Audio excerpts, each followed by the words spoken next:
Ahead of the July 4th holiday, Will got an exclusive look inside the Adaptive Training Foundation.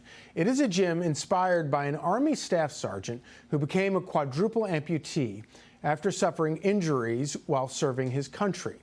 The facility helps not only veterans, but civilians dealing with life-altering injuries as well. And there's only one rule: no sympathy in the gym. It's a place that really captures the essence of the American spirit. Take a look. Tell me, what is ATF? Yeah, man. So when I retired from football, I met Staff Sergeant Travis Mills, quadruple amputee. He was combat injured, lost all 4 limbs. I challenged him to work out, and pretty soon I had 2 vets, 10, 20, then civilians that experienced car accidents, different things. And I wanted to create a nonprofit to be able to give them the cost-free training and redefine their lives. So this thing has become nationally known. Tell me how it works. If people are coming in here to say, man, this has happened to me, but I'm willing to believe that there's a path greater for me, that's the idea of the permission slip, that when you're around a bunch of people, I mean, you're going to see it today. People that have lost limbs, people with spinal cord injuries, people with degenerative disease, Parkinson's. And really, it's like, man, we hate that you've had to endure that, but what are you going to do about it? And that's the kind of attitude in here. Back here, there's a box taped off on the floor. It's called the sympathy box. Because if you want pity, you can stand in the box. You're not going to get it anywhere in here. And it's amazing what happens when you look someone in the eyes and you treat them whole rather than treating someone broken. All right, now we're headed into the recharge room. We're going to do some breath work. I've never really done anything like meditation. I'm a little nervous. Breath work complete. Now it's time for a workout with the adaptive athletes. Let's go.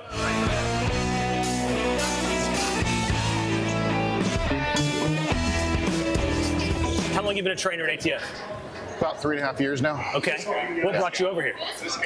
I've always wanted to be a part of this place. 3 years ago, I came down here and was class 20, and then I knew I was going to stay, so I stayed and became one of their trainers since then. Tell me about your injury.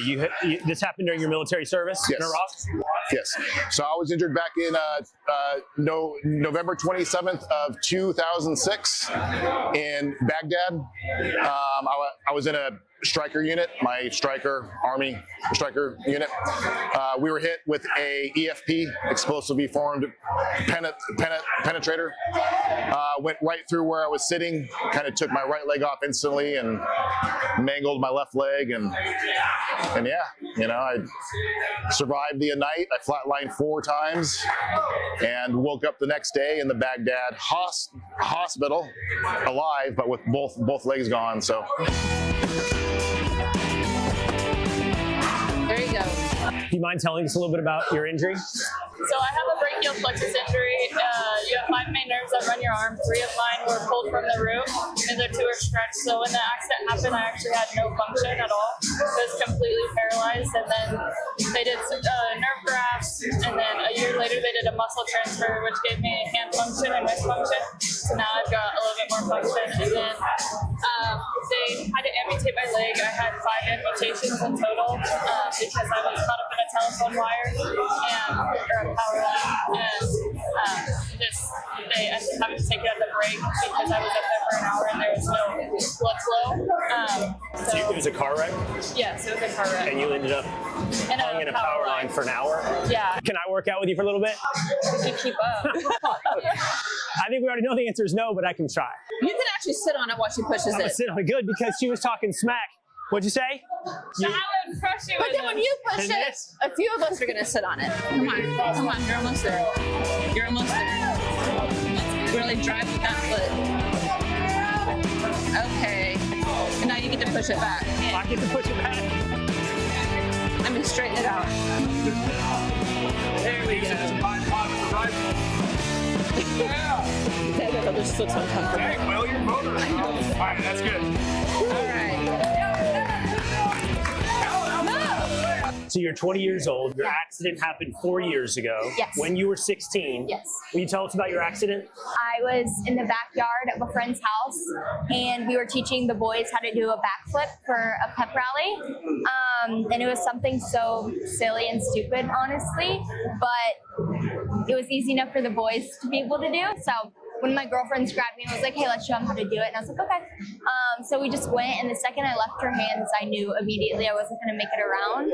I landed on my throat on the ground, and my whole body arched over, immediately paralyzing myself, and yeah, completely changing my life. You said you've been here for 3.5 years, so you got here pretty quick after your accident. Yes. Was there a period of depression, and maybe there still is from time to time? Was there a period where you thought of what happened to you and couldn't move beyond the accident? Absolutely.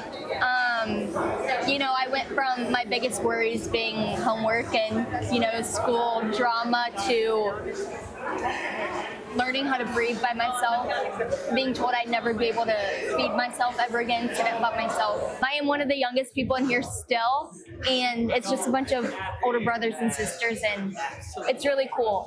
You know, it's easy to feel bad about yourself in this situation or not, but coming in here and seeing everybody else pushing themselves so much further, it really encourages me to keep going and strive to be the best I can.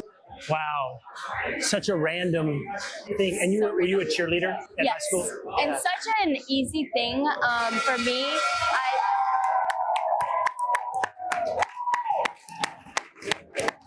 It's always a good sound. What does it mean when you hear that bell? When you hear that sound, that means that someone's accomplished something that maybe doctors or people have told them they'd never be able to achieve, and they achieved it. Someone just did. Yeah. There's something about the way you talk about this place and what you put together that's inspiring. Well, what is it here that is inspiring? I think it's about believing in people until they can believe in themselves and paving the road for that. And so, you know, there's growth producing fear encounters, as we call them in here, and they're real, because when there's real fear, then you can access real courage. Click here to subscribe to the Fox News YouTube page to catch our hottest interviews and most compelling analysis. You won't get it anywhere else.